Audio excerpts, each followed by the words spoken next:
Hello everyone, specially for SSLC students. അതെ, ഇത് നിങ്ങൾക്കുള്ളത് തന്നെയാണ്. കാണുന്ന പോലെ തന്നെ SSLC കെമിസ്ട്രി അത് തന്നെയാണ് ഇന്നത്തെ പ്രധാന ചർച്ചാ വിഷയം. നിങ്ങൾ 10th കെമിസ്ട്രി പഠിക്കാൻ തുടങ്ങിയവരാണ്. അതുകൊണ്ട് കെമിസ്ട്രി എന്തെല്ലാം കാര്യങ്ങൾ ഈ ഒരു വർഷം നിങ്ങൾ പഠിക്കുന്നുണ്ട്, ജസ്റ്റ് ആൻഡ് ഓവർവ്യൂ. അതെ, ഇന്നത്തെ ക്ലാസ്സിൽ ഇന്നത്തെ വീഡിയോയിൽ അതാണ് നമ്മൾ ചർച്ച ചെയ്യാൻ പോകുന്നത്. സോ നമുക്ക് നോക്കാം, ഈ ഒരു വർഷം നിങ്ങൾ മെയിനായിട്ട് കെമിസ്ട്രിയിൽ എന്തെല്ലാം കാര്യങ്ങളാണ് വളരെ ഇമ്പോർട്ടൻ്റ് പഠിക്കാൻ പോകുന്നത്, എങ്ങനെയെല്ലാം പഠിച്ചാൽ നിങ്ങൾക്ക് A+ നേടാം, അതെല്ലാം നമുക്ക് നോക്കാം. സോ ഇന്ന് കെമിസ്ട്രിയിൽ നിങ്ങൾക്ക് ഈ വർഷം കെമിസ്ട്രിയിൽ നിങ്ങൾ 7 ചാപ്റ്റേഴ്സാണ് മെയിനായിട്ട് പഠിക്കാൻ പോകുന്നത്. എത്ര ചാപ്റ്റേഴ്സ് മക്കളെ? 7 ചാപ്റ്റേഴ്സാണ്. 7 ചാപ്റ്റേഴ്സാണ്.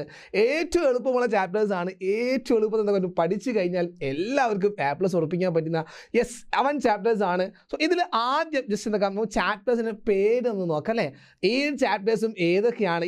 ഒന്നാമത്തെ chapter periodic table and electronic configuration, അതായത് പീരിയോഡിക് ടേബിളും ഇലക്ട്രോൺ വിന്യാസവും എന്ന് പറയുന്ന ഒരു അടിപൊളി ചാപ്റ്ററാണ്. സോ ബേസിക് ചാപ്റ്ററാണ്. രണ്ടാമത്തെ chapter gas laws and mole concept, അതായത് വാതക നിയമങ്ങളും മോൾ സങ്കല്പനം. പേര് കേട്ട് പേടിക്കുന്നു വേണ്ട, ഇതെല്ലാം വളരെ സിമ്പിളായ ചാപ്റ്റേഴ്സ് ആണ്.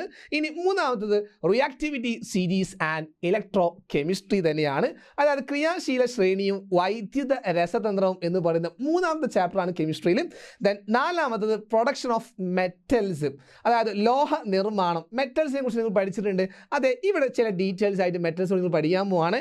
ഇനി അഞ്ചാമത്തെ ചാപ്റ്റർ എടുക്കുകയാണെങ്കിൽ നോൺ മെറ്റൽസ്, അലോഹങ്ങളെ കുറിച്ച് നിങ്ങൾ ഓൾറെഡി 9th പഠിക്കുന്നുണ്ട്. ഇവിടെ കോമ്പൗണ്ട്സ് ഓഫ് നോൺ മെറ്റൽസ് ആണ്, അലോഹ സംയുക്തങ്ങളെ കുറിച്ചിട്ടാണ് പഠിക്കാൻ പോകുന്നത്. ഇനി ആറാമത്തെ നോക്കുകയാണെങ്കിൽ nomenclature of organic compounds and isomerism, അതായത് ഇവിടെ ഓർഗാനിക സംയുക്തങ്ങളെ കുറിച്ചുള്ള നാമകരണം, പേരിടലും, അതുപോലെ തന്നെ എന്താണ് ഐസോമെറിസം എന്ന് പറയുന്ന ചാപ്റ്ററാണ്. ഇനി ഏഴാമത്തത് ലാസ്റ്റ് ആൻഡ് ഫൈനൽ ചാപ്റ്റർ ഇതാ chemical reactions of organic compounds, അതായത് നിങ്ങൾ 6ാം ചാപ്റ്ററിൽ പഠിക്കുന്നുണ്ട്. മറ്റൊരു ഭാഗം തന്നെയാണ് ഓർഗാനിക് കോമ്പൗണ്ട്സിൻ്റെ ചില രാസപ്രവർത്തനങ്ങളെ കുറിച്ച് പഠിക്കാൻ പോവാണ്. സോ ഇത്രയും 7 ചാപ്റ്ററാണ് നിങ്ങൾ പഠിക്കാനുള്ളത്. കെമിസ്ട്രിയിൽ സിമ്പിളായിട്ട് പഠിക്കാം. ഇതിൽ ആദ്യത്തെ ചാപ്റ്റർ എടുക്കുകയാണെങ്കിൽ നിങ്ങൾക്ക് മെയിനായിട്ട് നിങ്ങൾ പഠിക്കാൻ പോകുന്നത് ബേസിക്കലി പീരിയോഡിക് ടേബിളിനെ കുറിച്ച് തന്നെയാണ്. കാരണം നിങ്ങൾ 9th ഓൾറെഡി പീരിയോഡിക് ടേബിൾ എന്ന ചാപ്റ്റർ പഠിച്ചിട്ട് വരുന്ന ആൾക്കാരാണ്, രണ്ടാമത്തെ ചാപ്റ്ററായിട്ട് പഠിച്ച് വരുന്ന ആൾക്കാരാണ്. അതുകൊണ്ട് ബേസിക് നോളജ് എല്ലാവർക്കും ഉണ്ട്.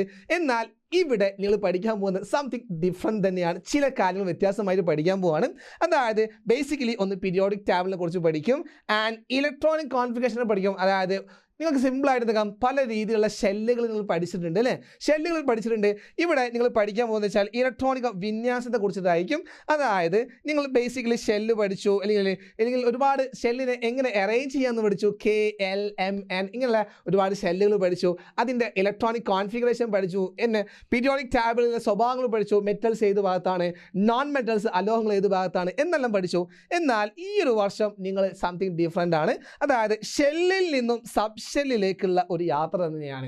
അതായത് ഷെൽ എന്ന് പറഞ്ഞാൽ ഇറ്റ്സ് ആൻ എനർജി ലെവൽ തന്നെയാണ്, ഊർജ്ജം നിലകൾ തന്നെയാണ്. എന്നാൽ ഷെല്ലിൻ്റെ ഉള്ളിലും ഷെല്ലുകൾ ഉണ്ടെന്ന് പറഞ്ഞാൽ വിശ്വസിച്ചേ തീരൂ. അതെ, ഈ ഒരു ചാപ്റ്ററിൽ നിങ്ങൾ ഡീറ്റെയിൽ ആയിട്ട് നോക്കും. സബ് ഷെൽ എന്ന ടോപ്പിക്, സബ് ഷെല്ലുകൾ, ഉപഷെല്ലുകൾ എന്ന് പറയുന്ന ടോപ്പിക് അടിപൊളിയായിട്ട് പഠിക്കും. അതാണ് ബേസിക്കലി ഈ ചാപ്റ്ററിൽ വരുന്നത്. അതുപോലെ തന്നെ പീരിയോഡിക് ടേബിളിൽ ഈ സബ് ഷെല്ല് വെച്ചിട്ട് എങ്ങനെയൊക്കെയാണ് ഗ്രൂപ്പ് കണ്ടെത്തുക, എങ്ങനെയൊക്കെയാണ് പീരീഡ് കണ്ടെത്തുക, അതേപോലെ തന്നെ ചില ബ്ലോക്കുകൾ അല്ലേ. പീരിയോഡിക് ടേബിൾ 4 ബ്ലോക്ക് നിങ്ങൾ പഠിച്ചാണ്, S block, P block, D block, F block. ഇതെല്ലാം ഇതിൻ്റെ പ്രോപ്പർട്ടീസും ഇങ്ങനെയുള്ള ചില പ്രധാനപ്പെട്ട കാര്യങ്ങളായിരിക്കും ഈ ഒരു ചാപ്റ്ററിൽ നിങ്ങൾ പഠിക്കുക. അതുപോലെ തന്നെ നിങ്ങൾ ആനുവൽ എക്സാമിന് നിങ്ങൾക്ക് 10 മുതൽ 12 മാർക്ക് വരെ എന്താക്കാം ഈ ഒരു ചാപ്റ്ററിൽ പ്രതീക്ഷിക്കാവുന്നതാണ്. സോ മറന്നുപോയത് വെരി ഇമ്പോർട്ടൻറ്റ് ചാപ്റ്ററാണ്, ബേസിക് ആയിട്ട് പഠിക്കുന്നതാണ്. അതുകൊണ്ട് ഒരിക്കലും നിൽക്കാൻ പാടില്ല, കൺഫ്യൂഷൻസ് ഒന്നും വരാതെ നന്നായിട്ട് നിൽക്കാൻ പഠിക്കാൻ ശ്രമിക്കുക.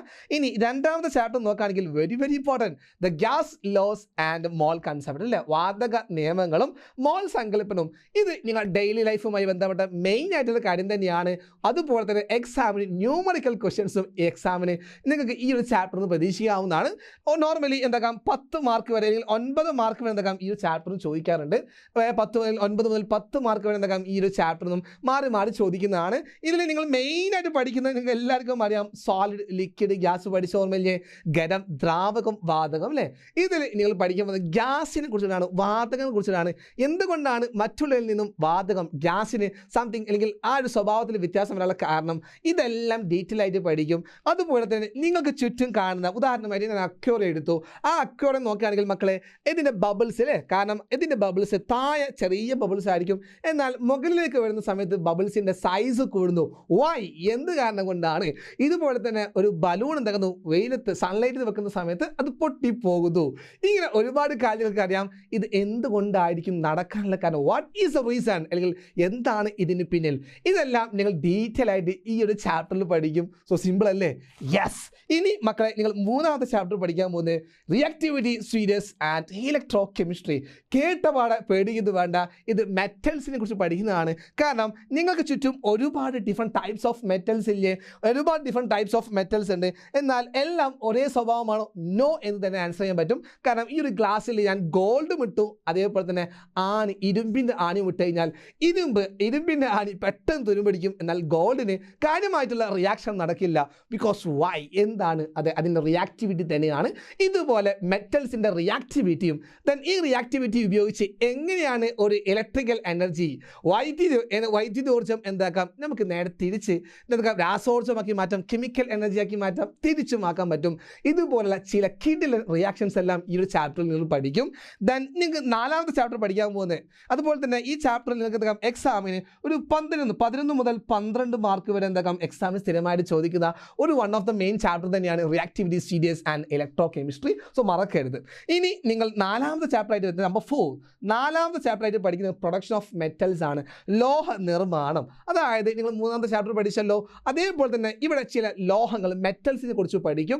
അത് എങ്ങനെയാണ് ഒരു മെറ്റൽസ് ആയിട്ട് മാറുന്നത്, ലോഹങ്ങൾ എങ്ങനെയാണ് ഒരു ലോഹമായിട്ട് മാറുന്നത്, അതിൻ്റെ പ്രോസസ്സിങ്, മണ്ണിൽ നിന്ന് എടുക്കുന്നു അല്ലേ, ഇതെല്ലാം നിങ്ങൾ പഠിച്ചതാണ്. ഇതെല്ലാം ഡീറ്റെയിൽ എന്തെങ്കിലും ഈ ഒരു ചാപ്റ്ററിൽ നിങ്ങൾ പഠിക്കാൻ പോവാണ്. നിങ്ങൾക്ക് എന്തെങ്കിലും അലൂമിനിയം എന്ന മെറ്റൽസ് എങ്ങനെയാണ് അലൂമിനിയം ആയിട്ട് മാറുന്നത്, ഇതെല്ലാം എന്തെങ്കിലും നിങ്ങൾ പഠിക്കും. ദെൻ നിങ്ങൾക്ക് അഞ്ചാമത്തെ ചാപ്റ്റർ ആയിട്ട് പഠിക്കാനുള്ളത് എന്താണ്? കോമ്പൗണ്ട്സ് ഓഫ് നോൺ മെറ്റൽസ് ആട്ടോ. കോമ്പൗണ്ട്സ് ഓഫ് നോൺ മെറ്റൽസ് എന്ന് പറഞ്ഞാൽ അലോഹ സംയുക്തങ്ങൾ. അതായത് ചില നോൺ മെറ്റൽസ് എങ്ങനെയാണ്, ഓക്സിജൻ, ക്ലോറിൻ, ഇതെല്ലാം എവിടെയെല്ലാം ഉണ്ട്, ഇതിൻ്റെ യൂസസ് എന്തൊക്കെയാണ്, ഹൈഡ്രജൻ്റെ ഉപയോഗം എന്തൊക്കെയാണ്, ഇതെല്ലാം അടിപൊളിയായിട്ടും ഈ ഒരു ചാപ്റ്ററിൽ നിങ്ങൾ പഠിക്കാൻ പോവാണ്. ഇതിൽ നമുക്ക് എക്സാമിന് മാക്സിമം വരുന്ന 10 മാർക്ക് വരുന്ന എക്സാമിന് സ്ഥിരമായിട്ട് ചോദിക്കുന്നതാണ്. എന്തുകൊണ്ടായിരിക്കും, എങ്ങനെയാണ് ഇതെല്ലാം നടക്കുന്നത്, എക്സോതെർമിക് റിയാക്ഷൻ അല്ലേ, താപ മോചക പ്രവർത്തനം, ഇതെല്ലാം പഠിച്ചിട്ടുണ്ടല്ലോ. അതെല്ലാം എന്തെങ്കിലും ഈ ഒരു ചാപ്റ്ററിൽ നമ്മൾ റിപ്പീറ്റ് ചെയ്ത് പഠിക്കാൻ പോവാണ്. ഞാൻ നിങ്ങൾക്ക് എന്താക്കാം ആറാമത്തെ ചാപ്റ്ററാണ് മക്കളെ, ഒരു അടിപൊളി ചാപ്റ്ററാണ്. നിങ്ങളെ 9th ഓൾറെഡി നിൽക്കുന്നുണ്ട്, കാർബണിനെ കുറിച്ച് പഠിക്കുന്നുണ്ടല്ലോ. അതെ, അതിൻ്റെ ഒരു ബാക്കി പതിപ്പ് തന്നെയാണ്. അതായത് കാർബൺ എന്ന് പറഞ്ഞാൽ നിങ്ങൾക്ക് എല്ലാവർക്കും അറിയാൻ എന്താണ്, സംതിങ് ഡിഫറെൻറ്റ്, മറ്റുള്ള എലമെൻറ്റ്സിൽ നിന്നും ഒരുപാട് വ്യത്യാസങ്ങളുണ്ട്. ബിക്കോസ് മില്യൺസ് ഓഫ് കോമ്പൗണ്ട്സ് ആരെ കൊണ്ട് സാധിക്കും, അതെ, കാർബണെ കൊണ്ട് സാധിക്കും. കാറ്റിനേഷൻ എന്ന പ്രോപ്പർട്ടീസ് എല്ലാം നിങ്ങൾ പഠിക്കുന്നുണ്ടല്ലോ. കാർബൺ ഈസ് സംതിങ് ഡിഫറെൻറ്റ് തന്നെയാണ്. അതിൻ്റെ ഒരു ലോകത്തേക്കുള്ള ഒരു എൻട്രിയാണ് നമ്മുടെ 6th ചാപ്റ്റർ. അതിൻ്റെ പേരിടലും, അതായത് കാർബണിൻ്റെ കോമ്പൗണ്ട്സ് എന്നൊക്കെ നമുക്ക് പേരിടാൻ പറ്റും. ഇങ്ങനെയുള്ള സംതിങ് ഡിഫറെൻ്റ് ആയിട്ട് വരുന്ന ഒരു സ്പെഷ്യൽ ചാപ്റ്റർ തന്നെയാണ് ആറാമത്തെ ചാപ്റ്റർ. ഇത് നമുക്ക് എക്സാമിന് എന്താക്കാം സാധാരണ 12 മാർക്ക് വരെ എക്സാമിന് ചോദിക്കാണ് കേട്ടോ. ഏറ്റവും സിമ്പിളായ ചാപ്റ്ററാണ് മക്കളെ, നിങ്ങൾ എൻജോയ് ചെയ്ത് പഠിക്കാൻ പറ്റും. ബേസിക് ആയ കാര്യങ്ങൾ എന്തൊക്കെ നിർബന്ധമായിട്ട് ശ്രദ്ധിച്ചു കഴിഞ്ഞാൽ നിങ്ങൾക്ക് ഏറ്റവും എളുപ്പമുള്ള ഒരു ചാപ്റ്റർ എടുക്കാം, ഈ ഒരു ആറാമത്തെ ചാപ്റ്റർ മാറ്റാൻ പറ്റും.